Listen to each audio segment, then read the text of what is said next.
జై భీమ్ తెలియజేస్తూ నాకు మొట్టమొదటిసారిగా సినిమా రంగంలో అప్పటికి కొంత అనుభవం ఉన్నా కానీ ఒక వాగ్గేయకారుడిగా అసలు నన్ను పాట కూడా పాడమన్నాడు. అయితే నేను ఏదో కొద్దిగా భయంతో ఏమో నారాజు కాకుండా మా అన్నయ్య రమణ గోగుల పాడినా కూడా నేను పాడాల్సిన పాటను మళ్ళీ ఆయన్నే పాడాడు. కాబట్టి ఆయనకి ఇష్టమైనటువంటిది ఇప్పుడు ఈ యొక్క సిచ్యువేషన్కి తగ్గటువంటి పాట.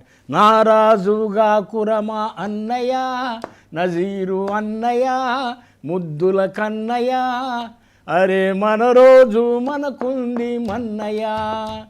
అరే నారాజుగా కురమా అన్నయ్య, నజీరు అన్నయ్య, ముద్దుల కన్నయ్య, అరే మన రోజు మనకుంది మన్నయ్య.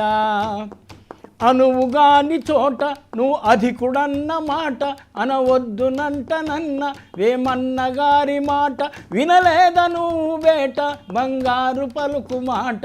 అరే నారాజు ఓయ్ నారాజుగా కురమా అన్నయ్య, నజీరు అన్నయ్య, ముద్దుల కన్నయ్య, అరే మన రోజు మనకుంది మన్నయ్య. సార్ పాట చాలా అద్భుతంగా ఉంటుంది, పిక్చరైజేషన్ కూడా చాలా బాగుంటుంది. పవన్ కళ్యాణ్ గారు ఈ పాట విన్న తర్వాత ఆయన ఫస్ట్ రియాక్షన్ ఏంటి? అసలు ఆయన లాస్ట్ టైం ఎన్నికలలో వేమూరులో భరత్ భూషణ్ అని మన ఐఆర్టీఎస్ ఆఫీసరు పోటీ చేస్తాడు. నేను అక్కడ నన్ను ఆయన ప్రచారాన్ని పిలిచినప్పుడు పవన్ కళ్యాణ్ గారు ఇదే పాటని కోట్ చేస్తూ నేను ఎందుకు ఇన్నాళ్ళు ఆగానో మీకు తెలుసా, మాస్టర్జీ రాసినటువంటి పాట ఏదైతుందో మన రోజు కూడా వస్తుంది, మనకు మంచి రోజులు వస్తాయని అలాంటి పాటని ఆయనతో రాయించి పాడించానని అన్నాడు.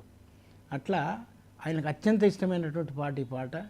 అప్పుడే చాలా అసలు 8 లక్షల క్యాసెట్లు అమ్ముడు పోయినాయంట, అంటే సీడీలు.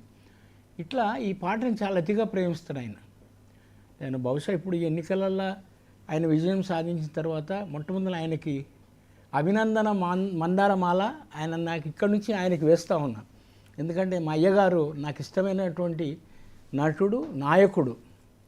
నటుడు కంటే ఎక్కువ కూడా నాయకుడిగా గొప్ప లక్షణాలు ఉన్నట్టు మానవతావాది. అలాంటి వ్యక్తి గురించి ఎంత చెప్పినా కూడా తక్కువనే. కాబట్టి అటువంటి మహానుభావుడు ఈరోజు ఒక సంచలనంగా వాళ్ళ అన్నయ్య అన్నట్టుగా ఒక మ్యాన్ ఆఫ్ ది మ్యాచ్గా, అంటే ఆయన ఏదైతే కాంక్షించాడో మన ఓట్లు చీలిపోకూడదు, మనం దుర్మార్గమైనటువంటి పాలనని విముక్తి కావాలంటే మనం అందరం కలిసికట్టుగా పోటీ చేయాలని మొత్తం బీజేపీ, టీడీపీతో సహా జతకట్టి ఈరోజు ఇంత అద్భుతమైన విజయం సాధించారు. మరొకమారు వారికి ధన్యవాదాలు. Thank you sir.